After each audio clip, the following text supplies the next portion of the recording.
The morning light was pale and thin as it stretched across my kitchen table, the kind of light that makes everything look more fragile than it really is. I smoothed a torn piece of paper and wrote 3 words in careful block letters: bread, powder, bank.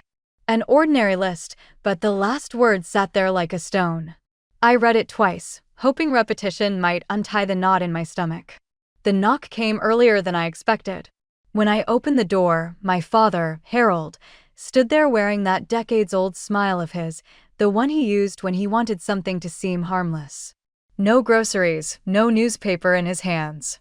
Just that smile and a jittery energy that pushed him forward almost before I could step aside. Elaine entered right behind him, clutching a slim leather folder to her chest like a shield. "Clara," Dad said, crossing the threshold without an invitation. "Thought we'd catch you before your day got busy. Perfect timing." His voice was wrapped in cheerful warmth, but underneath ran a current I knew too well. Elaine's eyes swept over the countertops, the pile of mail by the sink, the half-full cup of tea I hadn't finished drinking. "Good day to get things settled," she added, her grip on the folder tightening. I folded my list and slipped it into my pocket. My heart drummed faster, but I kept my face still. Routine, I told myself. Act like it's any other morning. I turned toward the hall closet for a sweater, buying a few seconds alone. In the bedroom, my hand brushed against the small envelope I'd hidden days earlier. I slid it into my handbag before walking back to the kitchen, where my father was already reaching for my car keys. He set the leather folder on the table like it belonged there.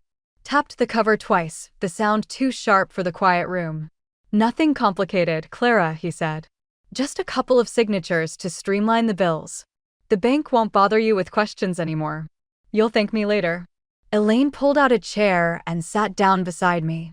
The folder lay between us. Her perfume, sharp and overly sweet, thickened the air. She rested a hand lightly on my elbow, then tightened her grip until the bone ached. She wasn't looking at me, only at my father, waiting for his cue. I forced a smile even as my chest tightened. These moves were old. I'd seen them again and again after Mom's funeral. Dad arranging the inheritance, helping with accounts I could manage myself, speaking to bankers on my behalf while I sat there silent. Back then, he convinced me it was protection. Now I was older, but the pressure felt just the same. "I need a minute before we go," I said, pushing my chair back. Elaine's fingers loosened, leaving a dull throb in my arm. Dad's smile didn't waver, but his eyes tracked me all the way down the hall. In the bedroom, I opened the nightstand drawer. Beneath folded scarves was the envelope I'd prepared, plain, sealed, for words in my handwriting across the front. I held it for a second, steadying my breath. My plan was small, but it was mine. I placed it in my bag beside my wallet and ID, then shut the drawer without a sound. When I returned, Dad was already at the door, my car keys in his hand, his smile still fixed in place as if nothing had been decided yet. The morning air bit with an early chill as we stepped outside. My father jingled my car keys like they were his own. "I'll drive," he announced, opening the driver's door before I could form an objection. I slid into the back seat, clasping my bag tightly against me. Elaine took the front passenger seat, the leather folder still pressed to her chest. As the car pulled onto the narrow street, my father filled the silence with chatter meant to sound mundane. "Hardware stores got a sale on ladders this week. Good prices. And feel that air? Smells like fall's coming early." He used that neighborly tone of his, the one that wrapped a command in a blanket of folksy friendliness. I watched the houses slide by. Porches still clung to late summer flowers. Sidewalks were dark and damp from sprinklers. Each turn brought us closer to Congress Street, closer to the bank. My fingers found the strap of my bag and tapped a nervous rhythm against it.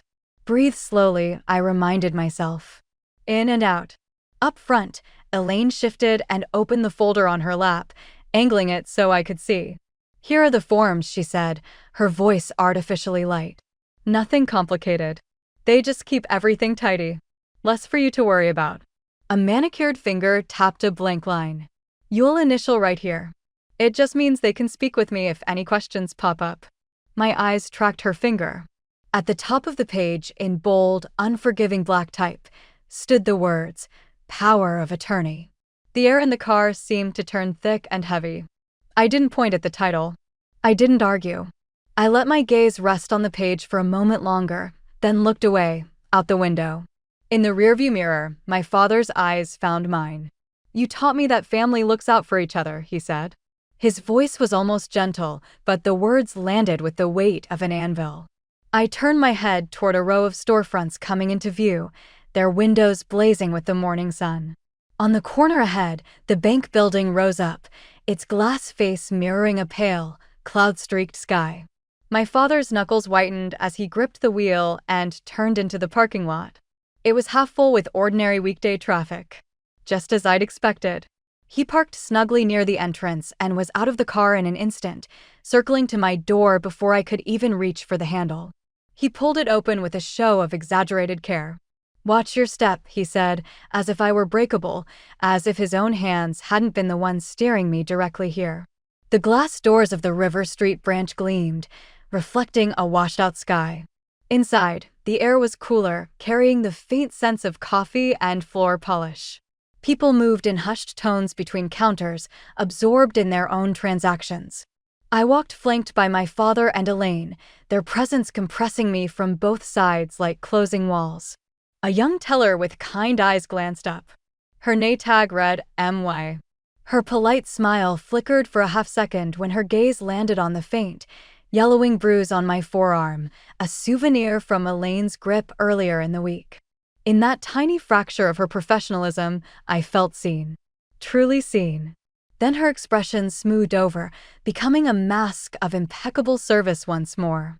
My father steered me to a low table in the waiting area and set the leather folder down with purpose.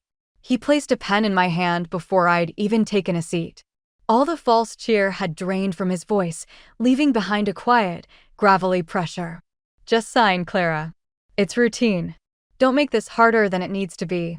Elaine sat beside me, closer than anyone should sit. Her hand clamped onto my elbow, the pressure insistent and painful. Her cloying perfume flooded the small space between us.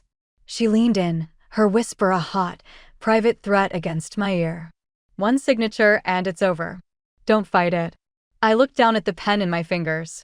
Memories surfaced, late nights planning, the secret envelope in my bag, the silent rehearsals of this very moment. My own mantra echoed in my head. Don't freeze, don't break. I lifted my eyes from the table, fixing them on the far wall to anchor myself. I drew a slow, steadying breath and counted silently as I'd practiced. 1, 2, 3, 4, 5. My pulse began to decelerate. The internal grip of panic loosened, and the fear that had been burning a hole in my gut started to recede. A soft click sounded from down the hall. The branch manager, Kelly Brooks, entered the lobby. She moved with the quiet assurance of someone who knew every inch of the place. Her navy blazer was crisp, her badge perfectly aligned. She offered a warm smile, directing it first to my father, then letting it linger on me a beat longer than simple courtesy dictated. "Why don't we move these papers to a desk?" she suggested, her tone pleasant but firm. "It's always easier to review documents in a more private setting." My father gave a brisk, eager nod. Elaine stood immediately, the folder clutched tightly to her side like a treasured possession. I followed, keeping my bag pressed close to my body, focusing on the rhythm of my breath. As Kelly led our small procession toward her office, she paused at the teller counter. "Maya, could you bring some water to my office in a few minutes, please?" she asked. The words were utterly normal, but the look that passed between them was not. Maya's almost imperceptible nod was the only reply needed. The signal had been sent and received. In the office, Kelly gestured toward the chairs. My father pushed one right behind my knees and pressed the pen back into my hand. "Come on, Clara," he muttered, his voice lowered to a register he must have believed sounded tender. "It's just routine." Elaine settled into the seat on my other side, her hand coming to rest possessively over mine. Kelly took her seat opposite us, a calm barrier. "I'll just make copies for our files," she stated, extending her palm across the desk. My father hesitated for a fraction of a second, a shadow of distrust crossing his face, then placed the leather folder into her waiting hand. As Kelly opened it, I slipped my hand into my bag. My fingers found the smooth envelope, its edges softened from all my secret rehearsals. I drew it out carefully and, with a steady hand, slid it beneath my driver's license and an old deposit receipt, creating a small, unremarkable stack. "Here are my documents," I said, my voice devoid of tremor, as I passed them to Kelly. She took the papers without a pause. For a single, electric instant, her eyes met mine. Not a single muscle in her face twitched, but I felt it, a thin, vital thread of understanding stretching between us in the sterile air. She rose, her sleeve whispering against the edge of the folder, and left the office with measured, unhurried steps. My father leaned into the space she vacated, his whisper a warm, damp pressure near my ear. "Almost done." I kept my eyes fixed on the door she had closed, my ears straining for the faint, mechanical whir of the copier in the hallway beyond. The office was compact, enclosed by glass walls that muted the outside world to a blur. The door had clicked shut with a definitive softness. In the corner, a white noise machine emitted a nearly subsonic hum. My father sat back, but his focus was a laser. The open folder on the table was both an invitation and a trap. He nudged the pen closer to me. "It's routine, Clara. You're turning this into a production." Elaine leaned into me from the side, her body a wall. Her hand clamped around my forearm, and her manicured nails dug in with such force the skin turned waxy and white. "Don't drag this out," she hissed, her breath hot. "Just sign." Her perfume, a cloying, heavy scent, thickened the air between us until it was stifling. Kelly returned, her composure a cool, solid fact in the room. She resumed her seat at the head of the table. She didn't reach for the pen. She didn't glance at the waiting forms. Instead, her voice was light, almost conversational. "Before we begin, I need to make copies of identification from everyone present for our records. It's a standard verification step." She turned her gaze directly to me.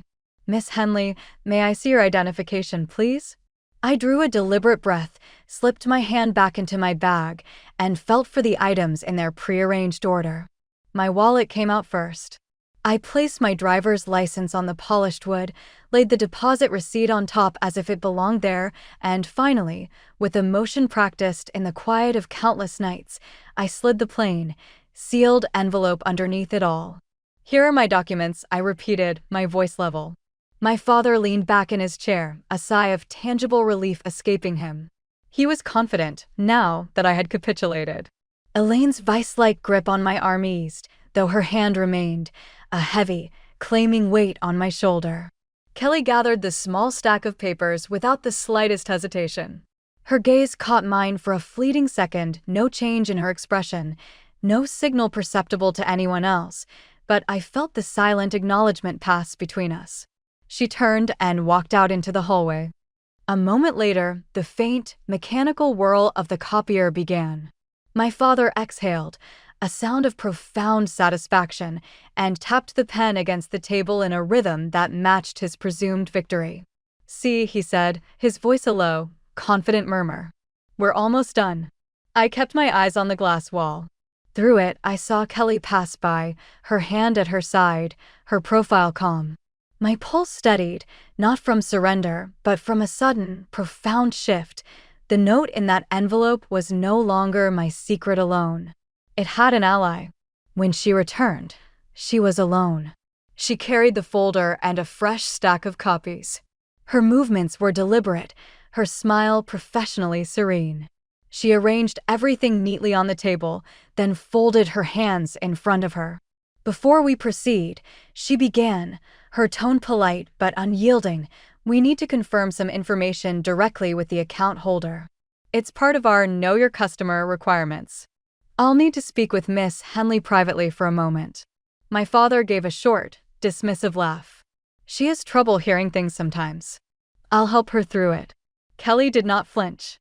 "I'll invite you back in immediately. This step is mandatory under bank policy." She nodded toward the hallway. Her voice remained calm. Her gaze was firm. Elaine's fingers dug into my arm one final time, a warning pressure, then released. "We'll wait right outside," she said, her tone artificially bright, but her eyes were sharp as broken glass. The door clicked shut behind them, and a sudden, dense quiet filled the office. Kelly leaned forward. Her official demeanor softened, replaced by one of focused intensity. "Clara," she said, her voice lower now. "I read your note." My chest constricted, but I held her gaze. She continued in that same even, confidential tone. "I need to ask you 3 questions. You may answer yes, no, or explain further if you wish. First, are you being pressured to sign documents you do not wish to sign?" "Yes," I whispered. "Second, do you understand these forms give control of your money and your home to your father and stepmother?" "Yes." "Third, do you feel safe at home when they visit?" I looked down at my own hands, lying still on the table.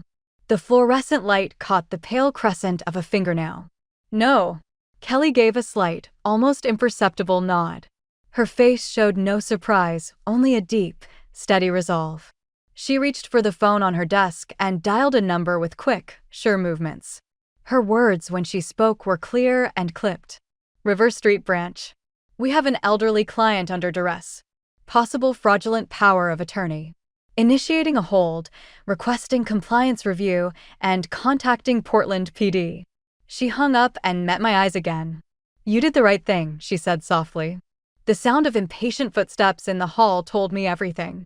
My father and Elaine were waiting just on the other side of the glass. The door opened, and Kelly invited my father and Elaine back inside. They resumed their seats with a stiff formality. My father sank into his chair with a heavy thud. Elaine meticulously smoothed her skirt, a gesture of forced composure. Kelly placed a small digital recorder on the table and pressed a button.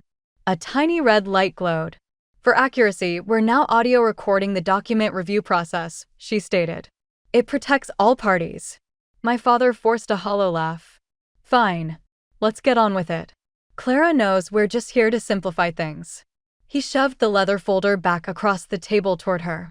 She opened it carefully, her eyes methodically scanning the first page. Her gaze lingered on one corner where the notary seal had bled into a smudged, inky blob. She turned a page, her voice utterly level. "And who prepared these forms?"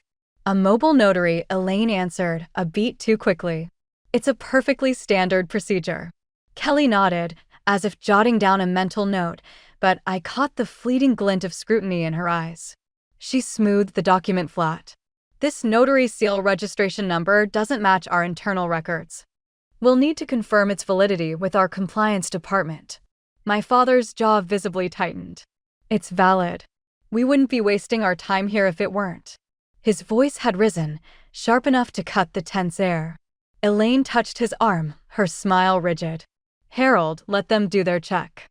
It's no trouble." Her voice was silk, but a faint tremor in her fingers betrayed her. Through the glass wall, I saw the security guard near the main entrance subtly adjust his stance. There was a barely audible, metallic click from the direction of the front doors. The lock had been engaged. The movements were seamless, almost imperceptible. Kelly continued as if noticing nothing amiss.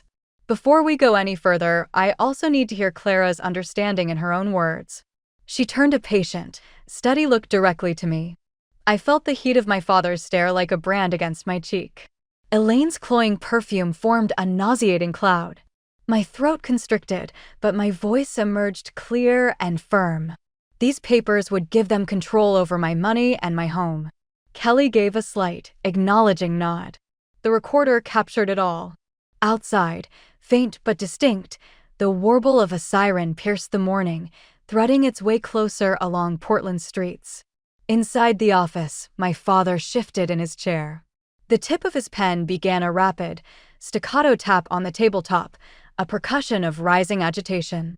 The sirens cut off abruptly right outside. Moments later, 2 police officers entered the branch. Kelly opened the office door and introduced them, Officers Ramirez and Chin. Their presence wasn't loud, but it instantly changed the gravity in the room, filling it with a new and formidable authority. Ramirez took a seat beside me. Chin remained standing near the door, her observant gaze sweeping over each of our faces. "Ma'am," Officer Ramirez said, his tone gentle but professional. "Are you all right?" I nodded. Then, deliberately, I pushed up the sleeve of my sweater, revealing the faint, yellow-green bruise on my forearm. "Elaine did this when she gripped me," I said. My voice was quiet, but every syllable was etched into the recording still running on the table. Elaine's lips pressed into a thin, bloodless line, but she remained silent. My father threw his hands up in a gesture of disgusted dismissal. "She bruises if you look at her funny. This is a complete exaggeration." I ignored him. My fingers went to the simple brooch pinned at my collar. "This has been recording, too," I explained, carefully unpinning it. "It's recorded everything since we left my house this morning." Kelly accepted the brooch with a solemn nod, placing it beside the folder as formal evidence. Her desk phone rang then, a call from the compliance department. She listened intently, her eyes briefly closing in confirmation. "Understood," she said finally, and addressed the officers. "The notary license cited in these documents doesn't exist in the state registry. It's a forgery." My father's face contorted, a mask of fury and stunned disbelief. "This is ridiculous," he snapped, the words bursting from him. Kelly ignored him entirely. She opened a separate, slimmer folder she had kept to the side. "There's something else," she continued, her voice cutting through his protest. 3 weeks ago, Clara established a revocable living trust. All her assets, including the house, were formally transferred into it. She and her brother, Timothy, are the named trustees." The words seemed to physically alter the air in the room, hanging there with palpable weight. My father turned to stare on me, his eyes wide as if I'd suddenly started speaking a language he couldn't comprehend. "You did that, behind my back?" "I did it to protect myself," I replied. My voice was even, flat. There was no tremor left. The silence that followed was profound, broken only by the low, constant hum of the white noise machine, a soundtrack to the final, unfolding resolution. The officers stood in unison, their decision clear. They asked my father and Elaine to stand. My father muttered a string of incoherent protests about family and private matters. Elaine's voice turned shrill as she demanded a lawyer. But the process was already in motion, an inevitable tide they could no longer hold back. They were escorted from the office. I watched their retreating figures through the glass, their angry voices fading into indistinct murmurs until the main door of the branch clicked shut behind them. Kelly methodically gathered all the papers into a single, neat pile and slid them toward me. "We'll retain originals and copies for the official investigation," she said. Her professional calm was a pillar I leaned on as my own legs felt watery and weak. I thanked her quietly, the words utterly inadequate for the debt I felt. Outside, the daylight seemed unnaturally bright, sharper than when I had entered. Timothy was already there, waiting in his car just as Kelly had promised he would be. He got out, opened the passenger door for me, and helped me in. His hand rested firmly, reassuringly on my shoulder for a moment before he rounded the car. He drove me home without speaking a single word. But that silence wasn't empty. It was a protective shield, solid and understanding. At home, Timothy moved with quiet, decisive purpose. He changed the locks on every door. He installed a small, discreet camera above the porch. He checked every window latch and deadbolt, methodically sealing the house like a fortress. I filled the kettle and put it on the stove, focusing on the simple, rising whistle, a sound that spoke of normalcy and peace. We sat together at the kitchen table, the very same one where the morning's fragile light had found me. Everything in the room was the same, yet entirely transformed. I took out a fresh sheet of paper and wrote slowly, deliberately. My hand did not shake. "Dad, I love you. I want you to get the help you need. But you have no right to my money, my home, or my life. If you try again, I will call the police again." I signed my name, folded the letter neatly, and placed it in the drawer beside the simple, mundane list I had written a lifetime ago that morning. The house was quiet, but now the quiet was safe. My hands rested calmly on the solid wood of the table, finally still, finally my own. They were ready for whatever came next.